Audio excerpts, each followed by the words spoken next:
scramble it up. I'm going to try and do this cube in double quick time. So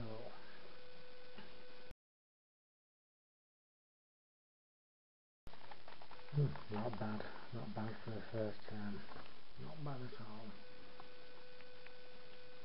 And that's how you do it in at least 10 seconds.